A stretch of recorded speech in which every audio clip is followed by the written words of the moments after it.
A funny story, because I was working on the script for Rose City Swing Happiest Event on Earth during US Open last year.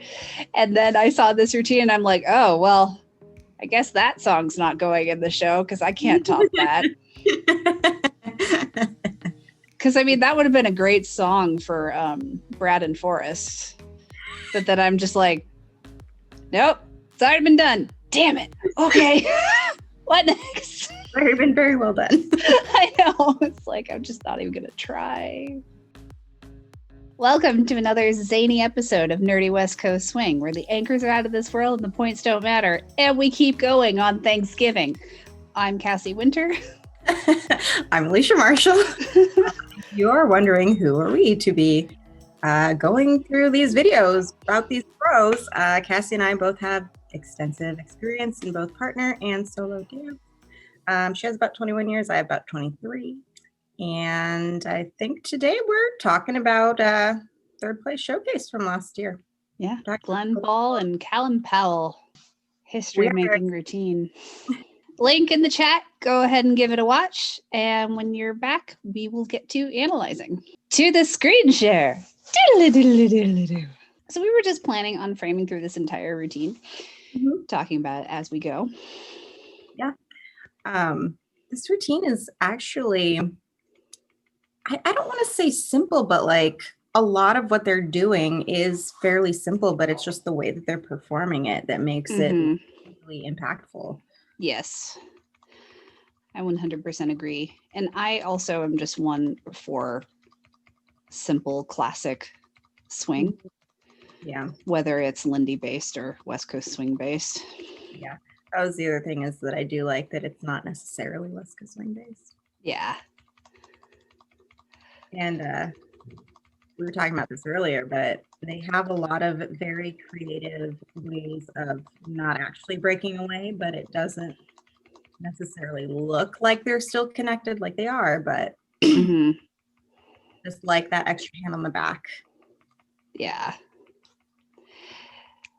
And I think one of the things that makes me so excited, because this was the first year at the US Open where it was within the rules to have a same gendered couple in both classic and showcase. Yeah. And what I love is it's allowing for routines like this that are not sexualized in any way, shape, or form. It's just like two good friends having a great time. Yeah. And that's going to allow for so much more creativity in routines going forward. And I'm hoping it will also free standard, like cisgendered couples from the need to do something sexual or romantic with their routines. Yeah. It was something I was going to say, and I can't remember what I was going to say. So we have back into this little connection that is, it was from a breakaway. They walked back around. But I love the way, I know what I was going to say. I was going to say this choreography is very creative. And so this is a showcase division. So technically the rules, they have to have 3 lifts that are above knee level and 1 that is above waist level. And they have done that in a very creative way. Yes. Where it is technically accurate. They technically did it.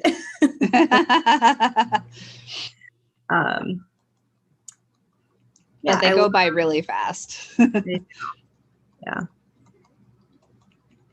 But I love here the arm stylings that we're getting. Right, it's still very masculine, still very much their styles. It's not, they're not changing what they would normally do. Yeah, and they're going for a very athletic style of Lindy, which I really appreciate. Yeah. Yeah, something interesting about this particular style, because they are doing a lot of kicking, and it's interesting because you wouldn't think that there's a lot to think about with that, but there is, in the sense that like you really have to think about the end point of your movements more so than you would for like a slower song, a less energetic song. You know, there's not as much like kicking and high energy movement. When you are doing things at a higher speed, you really have to think about the end point of your movements more.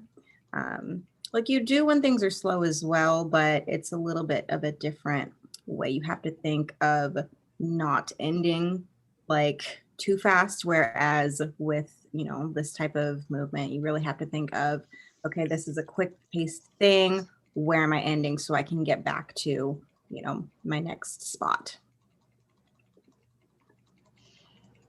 Yeah, and since you were talking about kicking, I Mhm. wanted to talk a little bit about just this tandem or side by side Charleston. Yeah. Because the pulse in Charleston is really important and how it feels more down than up. Mhm. So there's very much an emphasis on them going down into the ground. Yeah. And as opposed to popping upwards. So that's why they're having this bounce, Yeah. but they're not like gaining airtime with the bouncing because they're really thinking of going down into the floor. And that you need a certain set kind of muscle contraction in your legs to be able to pull that off for the emphasis to be down instead of up. Mhm.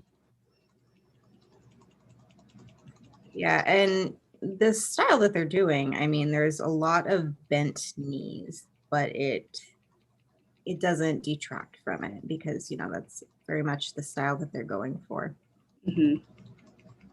But then also, there's some moments where they are standing up straight. They do have, you know, straight legs, and it there is a big difference, and it's more impactful because of that.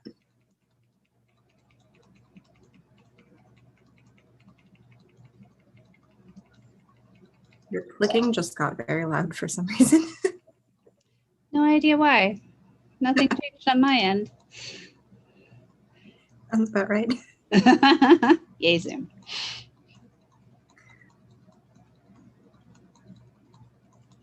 So an interesting thought that I had while I was rewatching this earlier today is why they made the choice for Glen to follow.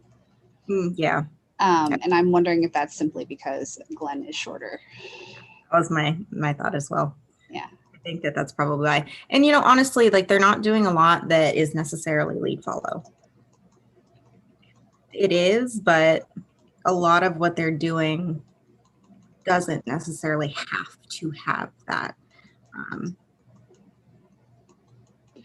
So it's more of a partnership. I just said that. That was a very strange word that I just said. Yeah, and also Glen does lead a few patterns on occasion. Mm-hmm. I just want to see this again. Like Callum is so incredibly athletic. So in the past few weeks, we've highlighted Jake Hanning and Gary McIntyre, and both of them did great kicks over their follows. But Callum puts them both to shame. I'm not going to lie, because that. I was athletic. This. So this is a really great moment. And it's not as complicated as you might think. And like it is the very athletic movement because of the height of the leg and the airtime. However, it's not quite as complicated as you might think because if you watch it, like this first leg, it gets quite a ways over Glen before his other leg starts getting up off the floor. So there's really not a ton of time where both legs are like up in the air.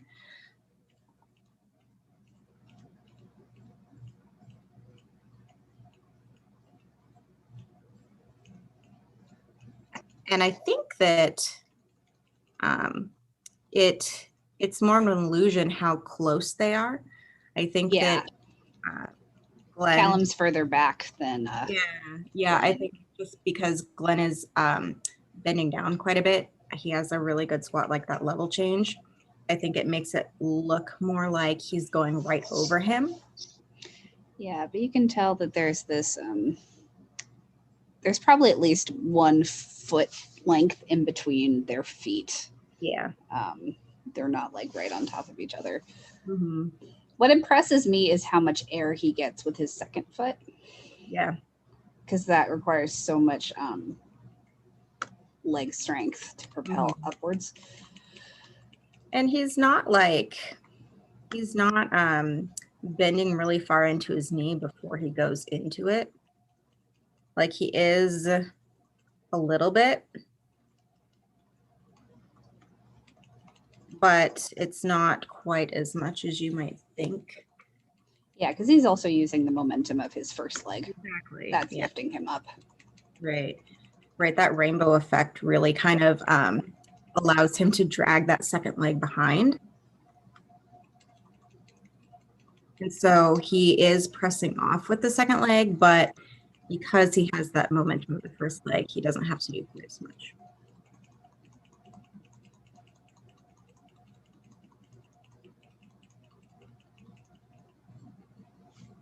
But I love it, and I love the choice of the flexed feet. Yeah. I also want to add that they both performed this really well. Yeah, it's incredible, their performance ability and how they engage with the audience. Yeah. And are playful with what they've just done. So they're not only being technically proficient, athletically proficient, but they're making it look easy. Yeah. And then bringing the audience in with them. Yeah. Like, can you go back for like a second? Just that last look that Glen does kind of as they're going into their next movement. Right there. Yeah, right here. Yeah. Like that's not a super necessary look, just because of the angle that they're at and what they're coming out of. But I think it makes a difference. It engages the audience more in what they're doing.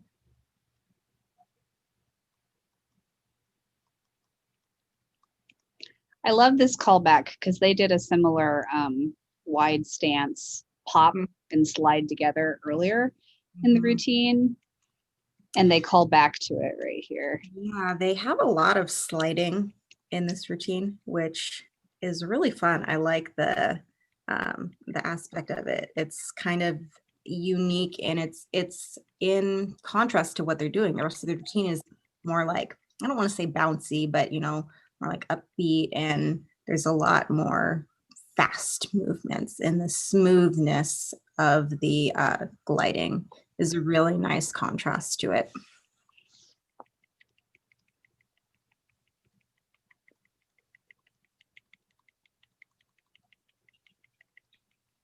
I also like the choice for hand placements that they're using. A lot of what they're doing isn't actually hand to hand; it's hand to arm, which I like. I think it gives it a different look. Yeah, and I really like this chug sequence. I know you're not a fan of chugs, but I like how each one goes somewhere.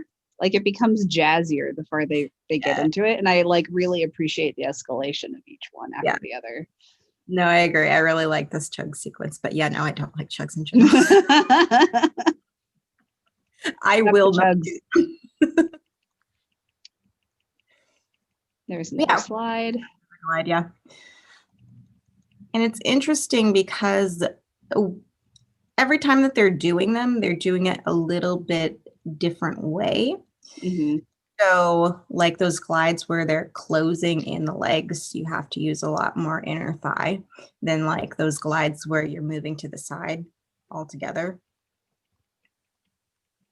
Because I know that there's one at the beginning where Glen slides off, I think, to his right, and he sets more back over to his left as he's doing it.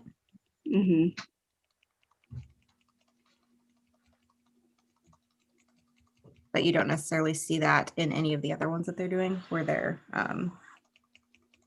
really gliding out. And through this one, Callum really takes a large step and kind of lets things follow.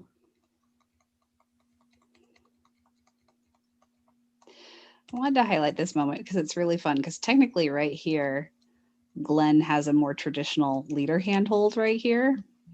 And he's like looking at it. He's like, wait, am I leading? Wait, am I in control now? And Callum's all like, nope. And it just adds to the playfulness when you catch little moments like that. Yeah. And then I love this. It's just so great. There's like multiple moments in here that are kind of random, but they're just so fun. Mm-hmm. Which is the point of the song. Like we were talking a lot about song choice last week, and this routine is just such a prime example of how the right song choice for the partnership just lends itself to really excellent choreography. And you know, something random like that in another song with another couple might not be as effective. Right. It would be like a moment where you're like, oh, that was weird.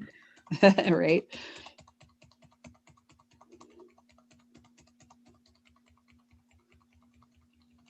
I love this tandem Charleston sequence. I know. So for those of you who are not familiar, so earlier we saw them do Charleston side by side, where Callum had his right hand on Glen's left shoulder blade, and they were kind of mirroring each other. Tandem Charleston is where the leader changes which foot they're starting on and actually does the same footwork as the follow.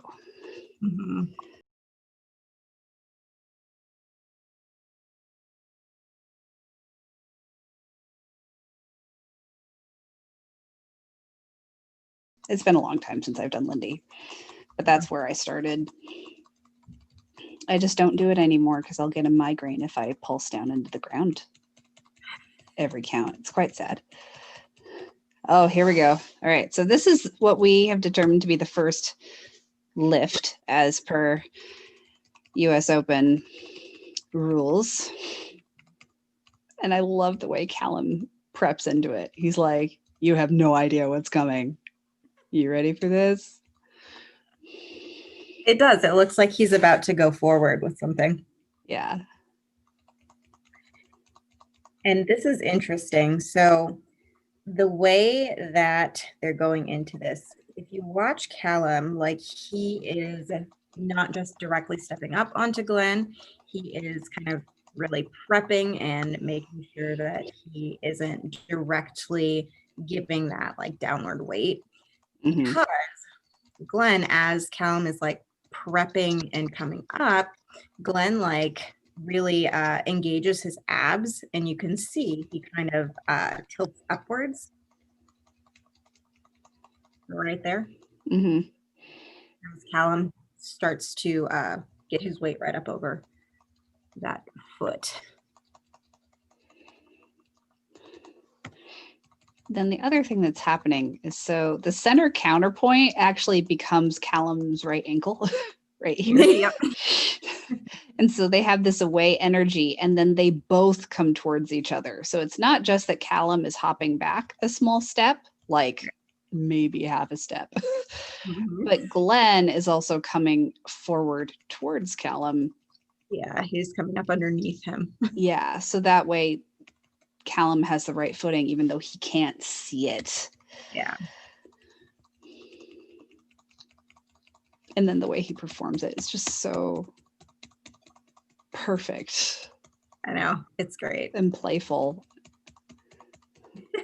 I love this kick that happens right here. I know, right? He's like, gotta kick again. With Jake and Mackenzie, it was like, how many winks are there? For this one, it's how many times does Callum kick?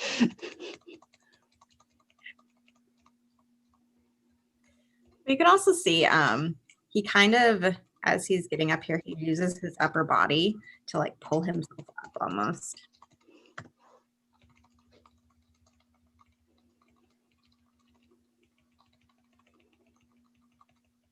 So if you watch right about here, like he brings the arms up. and then he kind of steps up into it. Yeah. And that's what allows him to really slow into this final position. Mm-hmm. So he's not accelerating into it. Yeah. And he gets this kind of hover quality to being up there.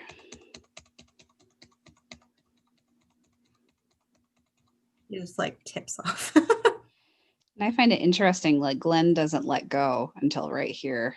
Yeah. Until he firmly has a foot on the ground. Yeah. Which is ideal. Yep. I also wanted to point out this part right here. It's super simple, but they're both actually styling this in a very different way. It looks very different. But so they're both doing a step tap.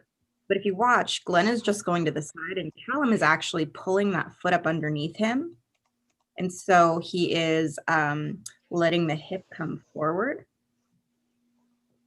Glen doesn't really have any extra movement in the rest of his body. It's just the step tap that's happening. But Callum has that extra, because he's bringing his foot up underneath him, he has extra room to move the hips.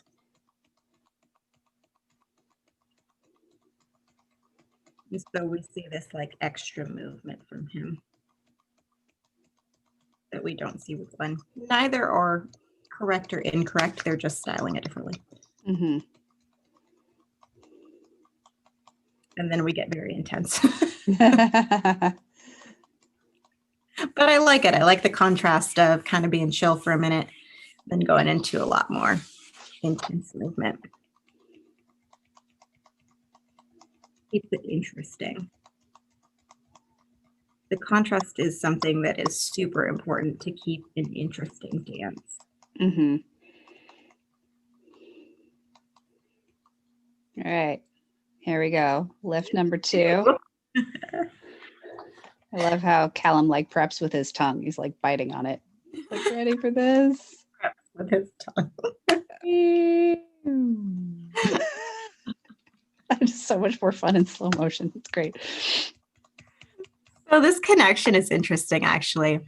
If you watch what's happening, Callum has his hand. He takes it and wraps it around Glen, but then Glen is hooking up under his like shoulder, armpit area. And you can see, though the majority of the weight is there, this front hand actually, as he kicks out, right, because he's going to have that momentum going outward as well because of those feet swinging around. So that hand, it's not unnecessary. It's not like just accessory like some other things that we've talked about before, where the extra hand is just kind of as an accessory there. This actually has some use to it. Yeah, you can see how much Glen is engaging his entire arm to support that. Right. And he's really supporting that downward movement from the shoulder, but the outward movement is from that front arm.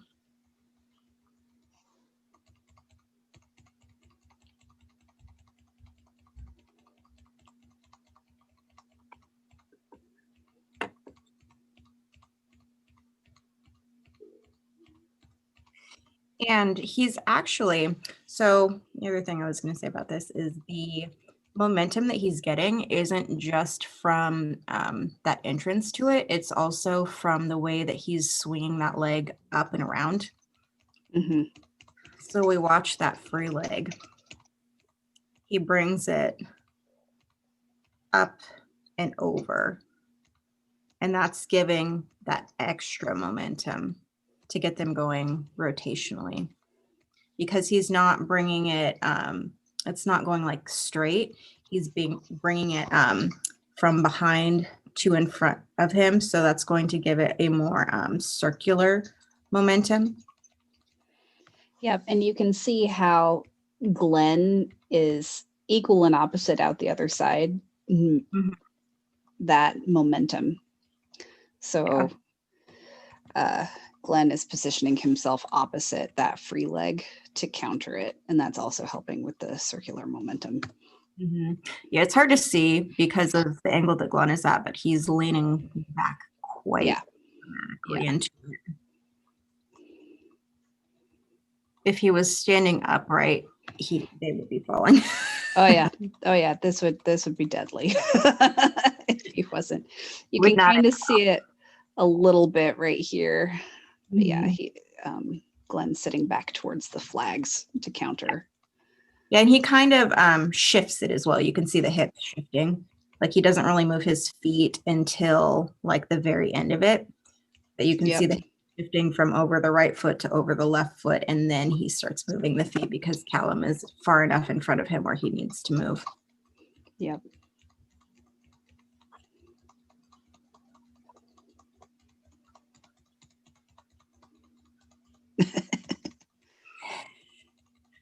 So enthusiastic. So good. I would be too. So good. Another slide. Yep. And eyebrows. I love the face that Callum has here. Just both of them. Like the way they perform this routine with their faces is just so fantastic. I love that this is just a little musicality piece, but I love that they're using that dragged out instrumental piece. I think it's like a trumpet or something. I don't remember exactly what it is, but for Glen to like drag down himself. Yeah.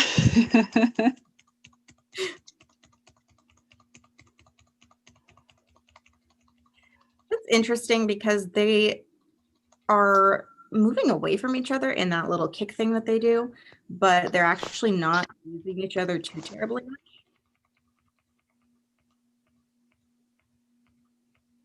Yeah, I'd say the handhold is more a point of balance instead of counterbalance. Mm-hmm. It's just a little extra proprioception to be like, which direction is up? Right, because I mean, if you look, like even if they weren't, if their hands weren't connected at this moment, they're both in like T shapes with their bodies, so they're very equally balanced. Mm-hmm. All right, and they have that bend in the legs, so they're solid in the fact that they're grounded. But really, the hands are not super necessary. Yeah. And considering how close they are, like there's still significant bend in their connected elbows. And it would take actually more muscle strength to like create tension off of that. Yeah. So like if an emergency were to happen, they could use that connection, but they're not needing to. Right, if somebody got really off balance or something. Yeah. But really, that movement is they're independent. They're just connected.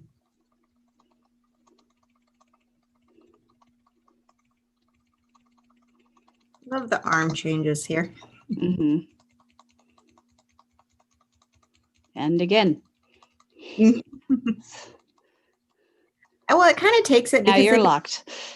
Now you're locked. Now you're locked. Anyways. So it's nice that they changed it to do some like more complicated things with the arms.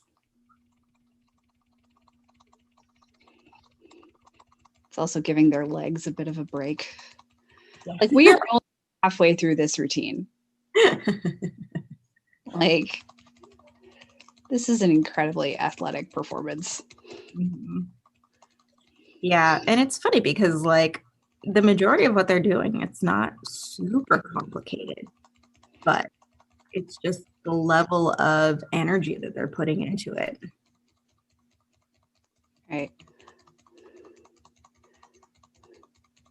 I don't know. I would maybe disagree with the not super complicated part because there is a significant amount of technique that goes into Technique, yes. I'm just saying, yeah. like the actual movements they're doing. It's not like a ton of lifts. Gotcha. On the showcase scale of complexity. Exactly. Gotcha. I'm with you now. So we've got some more tandem Charleston.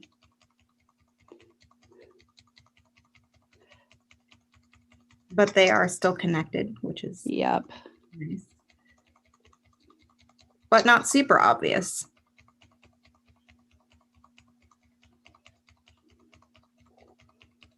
we have that little. Holy cow. Him coming out of that is just insane.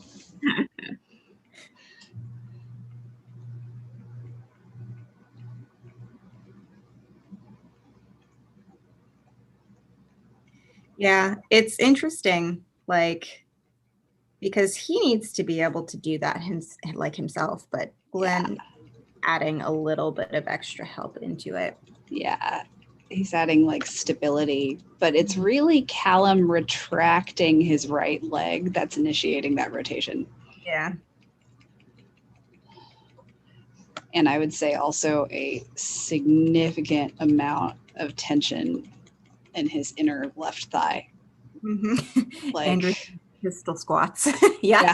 Oof. Oof. And to look happy coming out of that. Okay.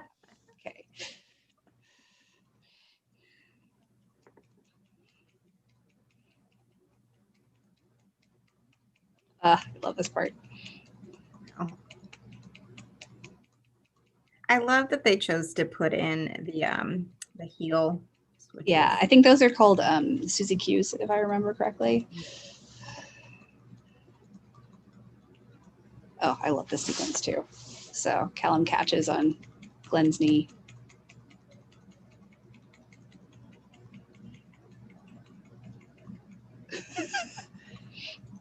Glen just stands there looking awesome and cool, as if he has a lot to do with it. I know. So we have this jazz split that Callum is going into.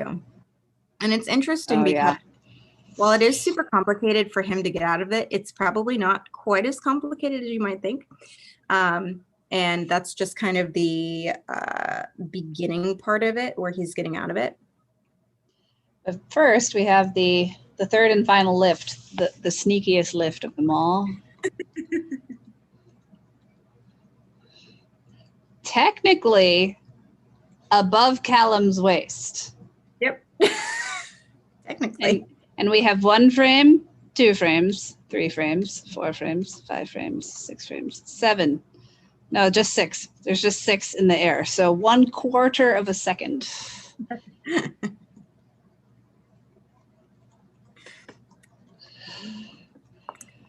Still a lift, technically. Yep, technically.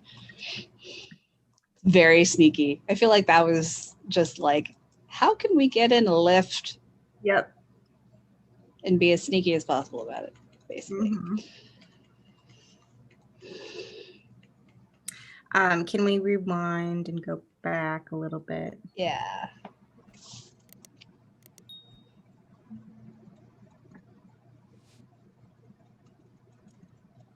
So this is interesting. The way that they're doing this, it's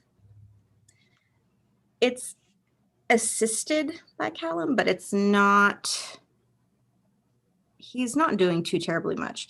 He is holding the leg up, but Glen is doing the majority of the work as he kicks up over it. Yeah. So it kind of looks like Callum is like pushing him up.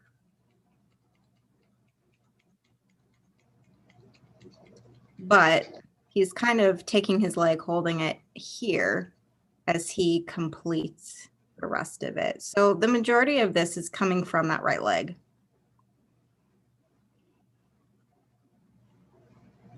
Yeah, because through this kick, I believe Glen is actually pushing that way into Callum's hand. Yeah. To make that right leg go through easier. Yeah.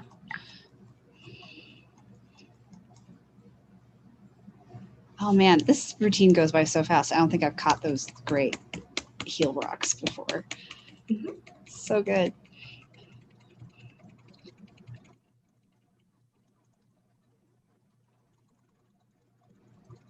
We have some kicks going on, which I love that they continued them throughout it. Mm-hmm. It gives it a nice base. Yeah, and Charleston is such an integral part of Lindy. Mm-hmm.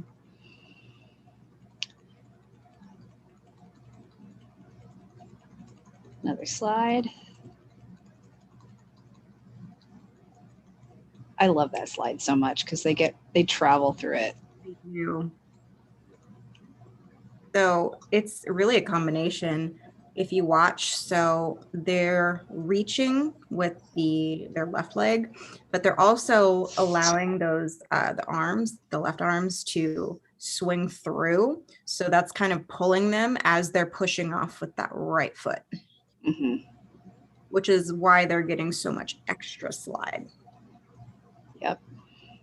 If we just had one or the other, you would get some slide, but just not as much. But they're also rotating out of it as they come into that arm motion.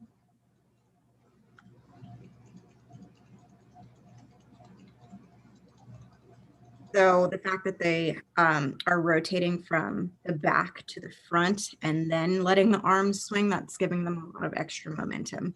Yeah. Before they're throwing those arms.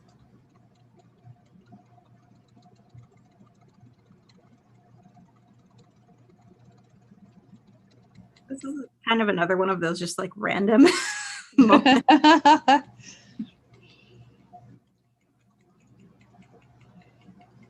And then we're back to side by side Charleston. Mm-hmm.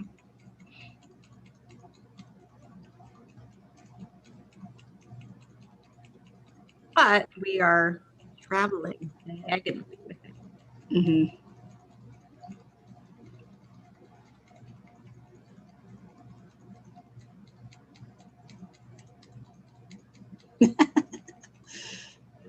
The way Glen reacts to that is so great.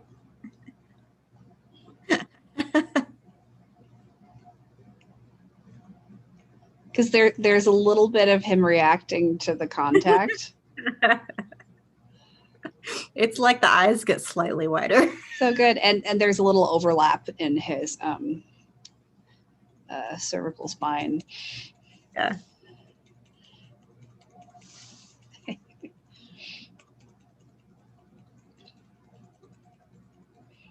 And I love that we have wrist to wrist here. And then we transition back hand to hand. Yeah. I love the free arm styling choreography for this section. Yeah, it gives it a very nice loose feeling. Mm-hmm. Which once again is that nice contrast after they were doing quite a bit of that heavy movement with the Charleston and whatnot.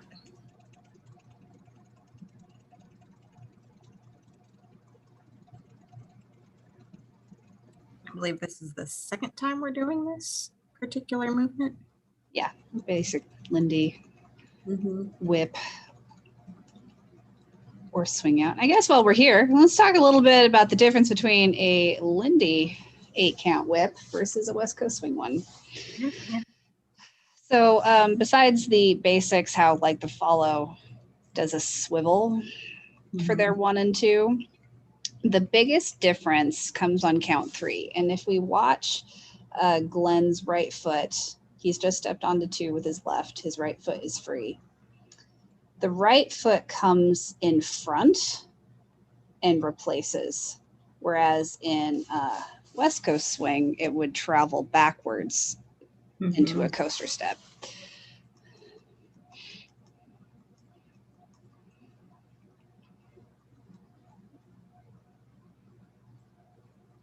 And I think that is one of the things that throws people off the most when transitioning between the two dances, follows at least, because it's a very different action to place that right foot in front in a kind of corkscrew position with your other leg than to let your right side open up into a coaster step.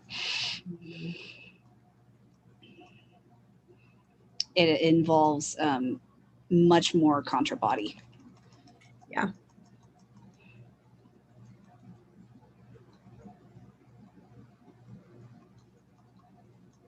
Home run, Charleston. Yep.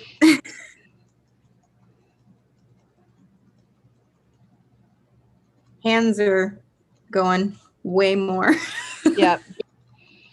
And that's like a beautiful part of the phrasing of this routine is how they're using a lot of the same puzzle pieces, but they're growing in energy and also physical size throughout the routine.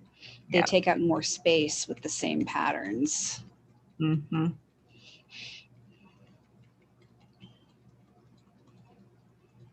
And just having that callback really lends to the routine having a storyline, like we've been talking about previously. Yep. All right, here we go. Oh yeah, I have something specific to point out about this, but I'll let you go through them first. All right, cool. Oh, wait, there's more.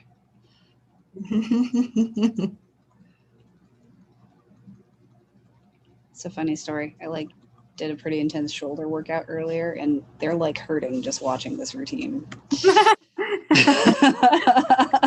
I'm like, oh, yeah, no, nope. That's just my body responding to this movement right now. So which part in particular do you want to talk about?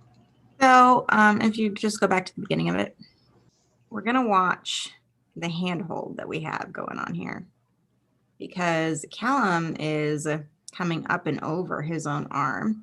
So Glen has to adjust here. So you see Glen is going from wrist to wrist. He wraps it underneath and up over. So we have underneath, up over, and he grabs up on the forearm. Right, so then he leaves it there so that Callum can kind of twist out of it as he cartwheels.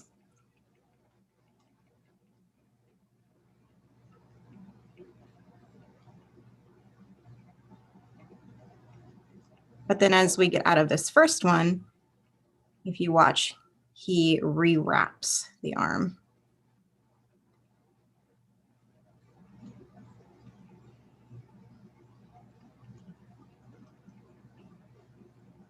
And the second one doesn't go quite as far up on the forearm as the first one does, because Callum is, I believe, traveling a little bit away from Glen as he's going through this progression. Yeah. So they don't quite have as much room, but I'm assuming that they did that intentionally so that he did have that room to move away.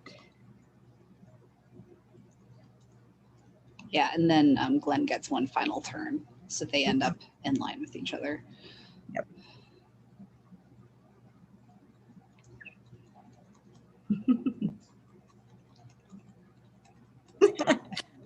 I love good. The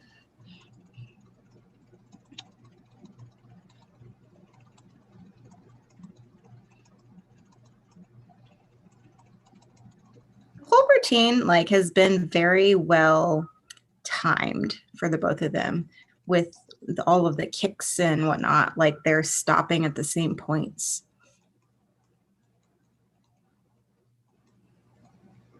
Yeah, timing your Lindy with your partner feels similar to timing a tap routine with a partner, because making sure your feet strike and you're pulsing at the same time makes a huge difference. Right. And so what is going to make it harder is because Callum is a little bit taller than Glen. So they have to have that same timing with the kicks, but Callum has a little bit of extra length there. So it's going to be harder for him. Yeah, because basically, and this is one thing I don't think we actually talked about in our tall follow panel, but we should have. One of the things that's a struggle with being a taller dancer is that you have to go from the same point A to point B relative to your body as a smaller person in the same amount of time. But because you are larger, you're technically covering more distance. Yep. So all tall dancers have to dance faster than their shorter counterparts. And it's exhausting. That face you made was great. Oh, me? Yay. As you were contemplating. I try. And I love this ending here. So good. a somersault from Glen and then let's slide through.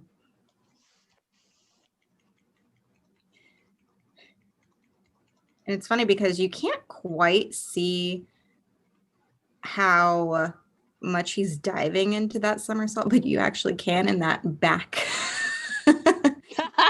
Oh yeah, just watch the screen. Mm-hmm. Genius.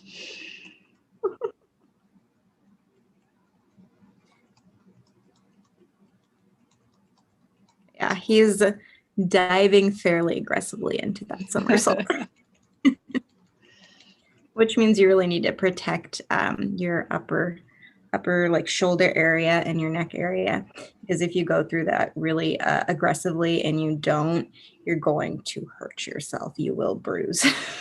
Yeah, and part of it is because he's counterbalancing Callum through Yeah, this exactly. part, and his weight's like, it's going that way. Just gotta commit. It reminds me of actually Glen's showcase with Khalees, where at the end she stands on his shoulders and they kind of just plank forward, and then she like leaps off of him and does a forward tumble. It's like, oh geez.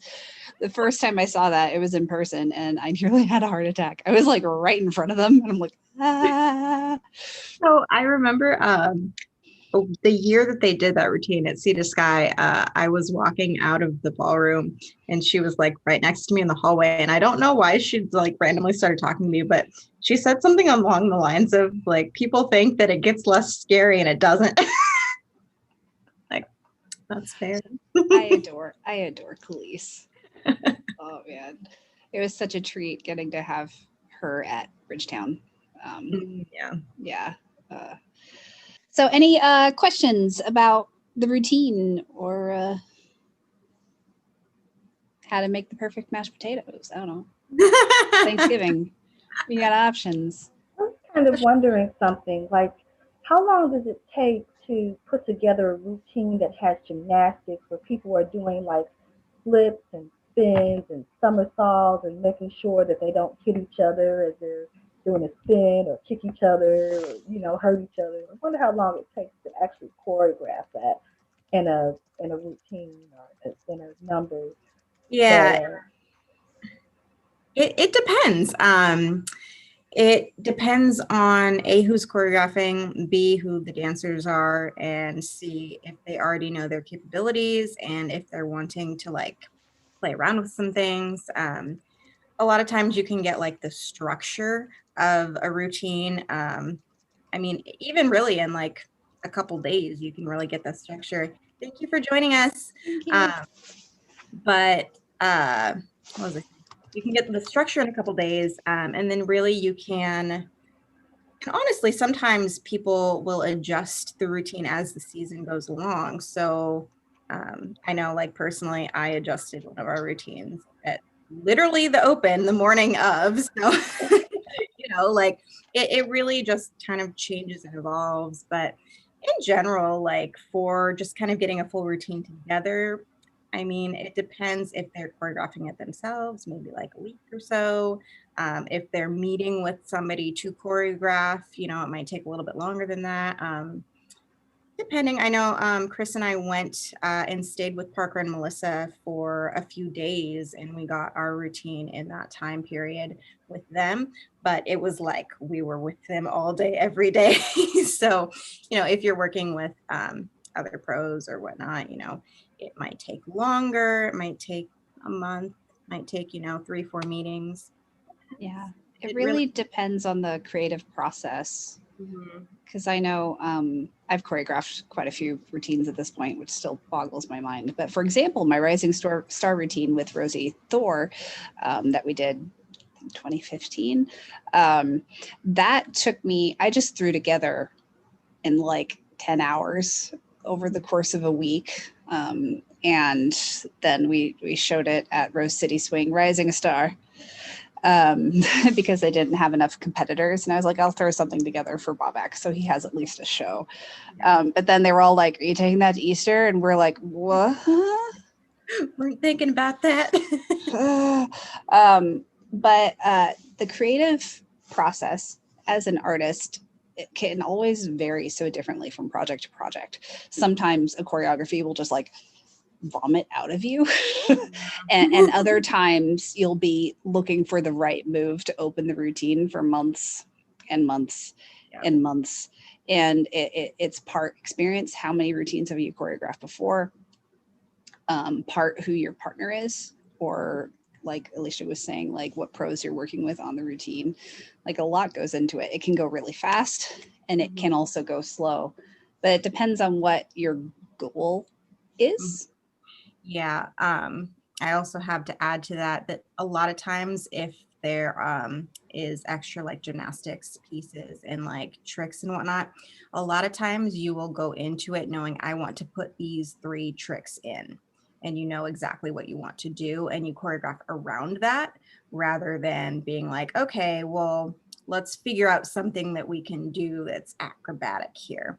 A lot of times, like you'll go, like pros will go and like look through other routines, other dances that people have done from, you know, other styles of dance and see if there's any lifts that they like from those and adjust it to what they want to do. Yeah, but sometimes it is just kind of playing around and seeing what you can do. But a lot of times it's being like, you know, what do we like from something else that we can put into what we're doing? And also, you see with some of the pros that have been doing routines for a really long time, they will take the exact same trick and tweak it just a little bit every single year and do it in their routines. And it still looks great every year. It still looks different. But it's the same idea. It's the same difficulty. Like what they're doing doesn't change too terribly much. Yeah, and you can see that in our episode from last week where we compared 2 of Gary and Susan's routines. It might be interesting for us to do an episode walking through our choreography process, because I could go through mine, you could go through yours. We've never actually had an explicit conversation about that individually before. But that might be really interesting because I really treat it like storytelling, like if I were to write a story. And I start by studying my source material, my song. And often when I'm doing my choreography, I'm also cutting the song. And so when I cut the song, I need to make sure it still has a beginning, middle, and end. Yep. I actually prefer my cut of Rosie's and my song, Pink Sunglasses, to the original song. I'm like, yeah, I cut that well. It's very nice. And then I take notes on the beats and the phrasing, and I actually have an actual diagram of where all the emphasis is in the song and where the breaks are. So, and then I start choreographing with puzzle pieces. It's like, okay, I'm building up to this moment. I have like 15 counts. How do I fill those 15 counts in a way that builds up to that moment? Yeah. And vice versa. And I'll often think of like, what do I want the denouement of my choreography to be? And I'll make sure to reverse engineer from there, so I'm not starting out too big. Stuff like that. Yeah. And, you know, a lot of times you'll go in knowing like exactly what you want to do to a specific part of the song and you just choreograph around it. Yep. You know, it's a very non-linear it's a non-linear process. Yeah. It's kind of like, I remember the first time I learned when I was little that movies are not filmed in order of the script, and that, like, you know, when you're a little kid, it kind of breaks your brain. You're like, so Yeah. you hear stories of the actors like, yeah, day 1 was like the most emotional scene in the whole movie for my character, and I'm like, how the hell do you do that on day 1? But that's a different conversation. Right.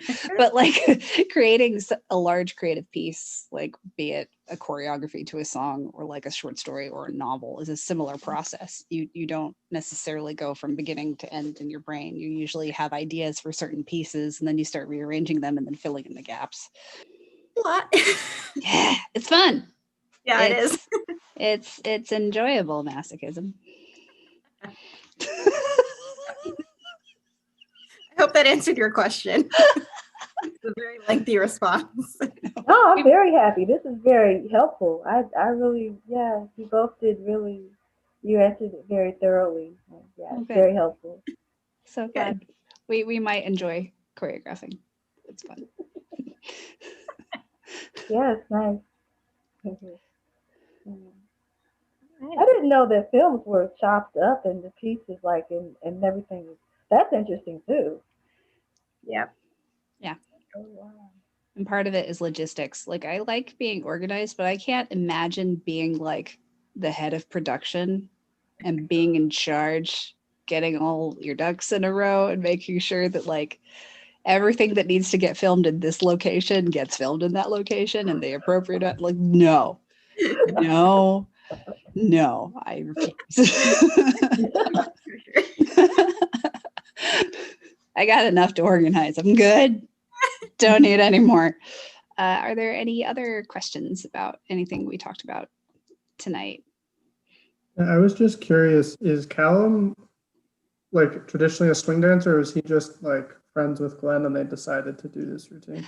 I think he's a Lindy dancer, because just watching his technique, he knows Lindy like the back of his hand. But beyond my just like my trained eye, being able to watch his dancing and tell that, I don't know anything more about him. I hope we see him again because Yeah, it'd be nice. he's amazing. Glen has multiple years brought in someone to do a showcase routine with him that was just kind of random.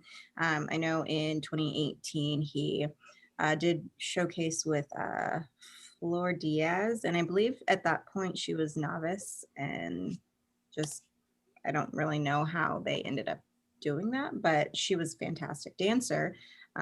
So I'm assuming that he just kind of works with whomever he gets the chance to work with.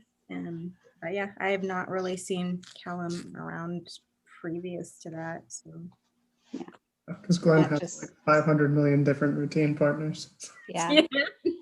And I feel like that's how I would operate if I was in the routine divisions, because just as an artist, I would prefer to get excited by a project instead of being like, okay, another routine. Let's do this with my partner like that.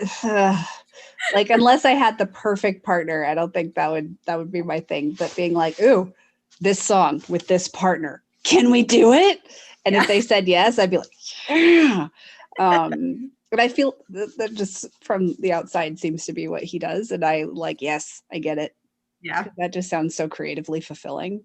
But I also like that he isn't being like super picky about being like, I'm only working with champions, or, you know, he's working with whoever he has the opportunity to. Yep. You know, I think that has given multiple people opportunity to showcase talent that you might not have seen otherwise. I think that's great. Oh, this may be a bit of a hard-hitting last question, philosophical question, whatever. Like, what do you think differentiates like a champion from like a high-level all-star? Like, what is the difference? Ooh. Interesting. Is this going to be Nerdy West Coast Swing Uncensored, Alicia?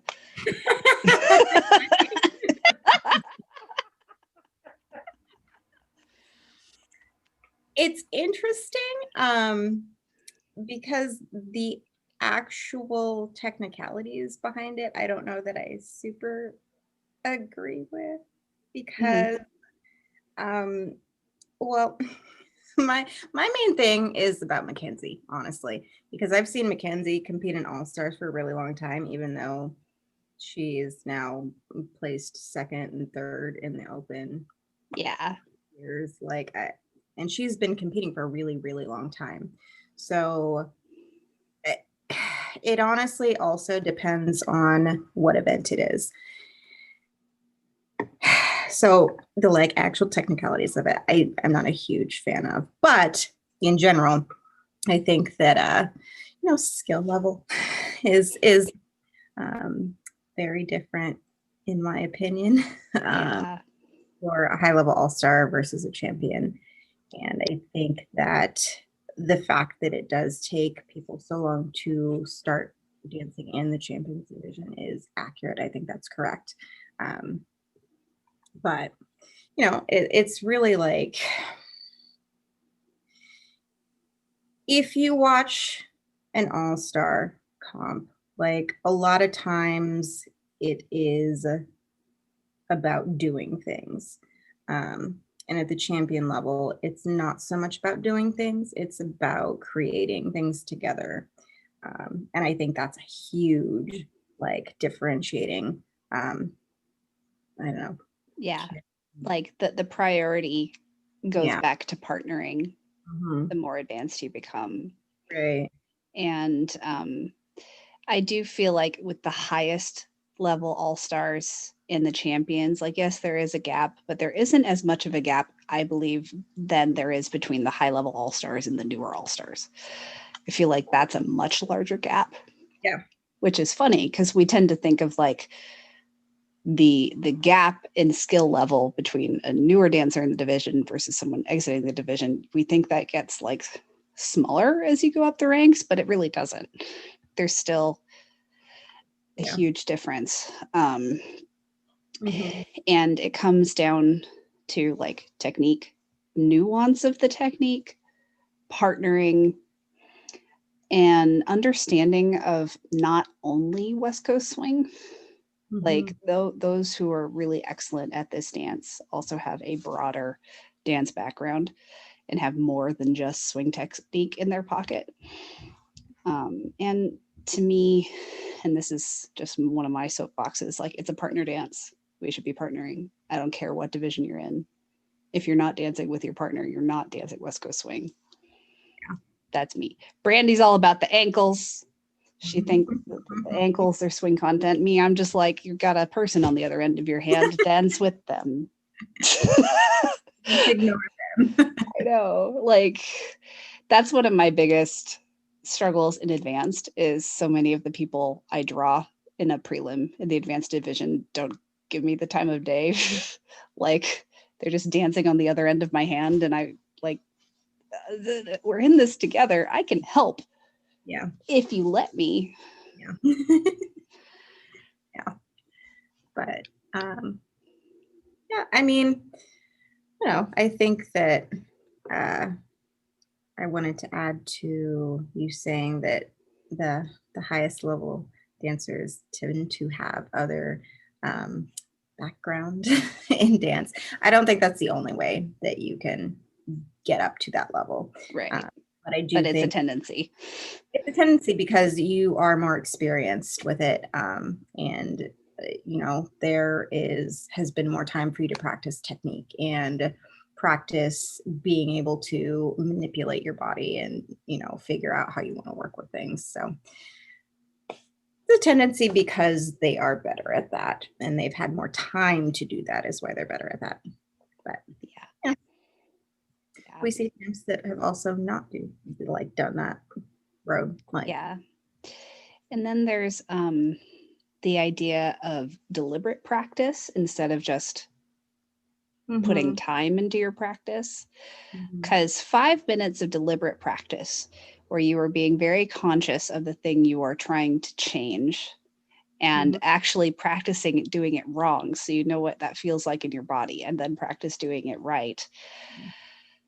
5 minutes of that is much more powerful than just an hour of just dancing with your dance partner. And so there can be this weird conversation about like, yeah, but have you put as much into your 20 years as this person has? And it's like, that's an apples and oranges conversation, because each dancer functions differently, learns differently. Yeah. And so I don't know, it's like the best of the best can integrate new things faster. Like, but is the speed important? No, I don't think it is. And you know, that's not something that they're striving to do. It's more just because they have mastered, you know, more being able to tweak things. Yeah. So. Yeah. And then also I would say, plug for our Patreon. Really, the best dancers have impeccable eyes for what they're watching. They can see things that other people can't see. And like when they're learning from other dancers, they can learn from what they're seeing, not just what the teacher is saying. And that's often why Like Alicia and I can just walk into a workshop, watch a thing, and then do it. We don't really need the instruction to be able to do it. Yeah. And that is not only important to improve your own dancing, but also as a judge at the higher levels. And I feel like one of the things that is separating the really high level dancers from like the mid to baby all stars is their eye. I think that's Yeah. also Yeah. And that's what we're trying to do with not only this show, but also our Patreon, is we are trying to train people's eyes very specifically. So we're not only teaching basic West Coast swing concepts and basic like solo training concepts, but we're, in addition to that, training you how to actually see those things visually. So that way, when you're out in the wild taking another workshop somewhere, you can get so much more from that workshop than the teacher has the time to tell you. Yeah.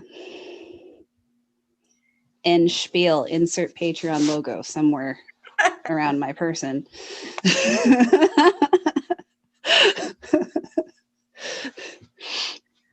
Anyways, thank you for that question. Yeah, thank you. Closing thoughts. We have Christopher Dumont joining us again. On December 10th. And next week, we are analyzing Thibaut and Nicole's first place showcase. Can't wait. Talk about another excellent performance. Yeah, that one's going to have a lot more to talk about because they did a lot of tricks and lifts. Yes. Yes. Man, I thought my my muscles were just shaking doing this one. Next week's going to be like, oh boy. Happy Thanksgiving. Thank you all so much for joining us on this day. Yeah. Happy Hope Thanksgiving to you guys too. Thank you. Thank you. Alrighty, well, we will hopefully see you all next week. Yeah. For our next open video. Yes. Hi, guys. Night. Yeah. And the signature doodle-doo.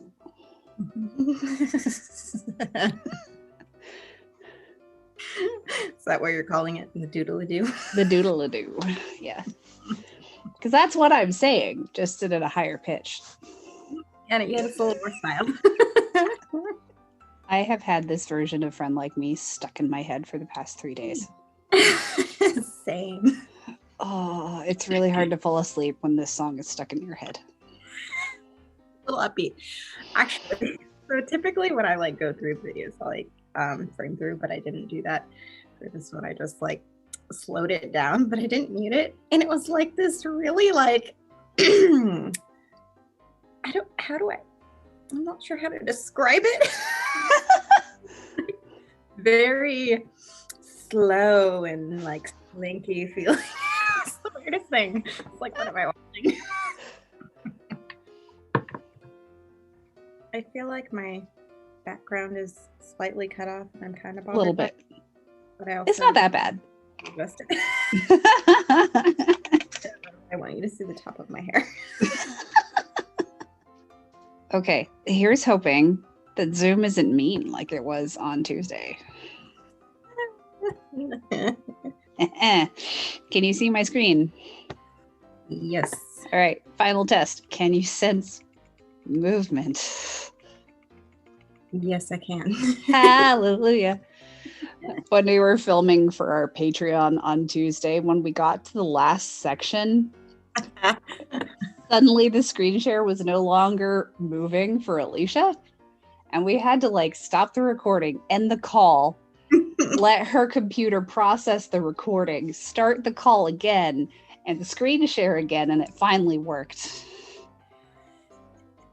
It was a day. Anyways.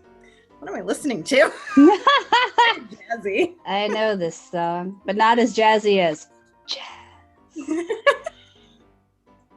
Sorry. I don't know if you guys understood that reference. If you didn't, go watch. Oh my gosh, I just forgot their names. I know. Jesse and Lanny. Yeah, Jesse and Lanny. I From was thinking of 2019. Bob Fosse. That's the feeling that they've got. It's a song that literally goes jazz. Like that's it's great. That is their routine. I think that's the only words that happen in that routine. I want to see Tara Trafser karaoke that song. Yes. Just fantastic. Jazz. What song did she karaoke at Swing Thing last year? Because it was just so beautiful. It was like that blues song. Yeah. And she kept adding words. I don't remember what it was. And yet it didn't, like, it was perfect. Yeah. Yeah. I can't remember, but I know what you're talking about.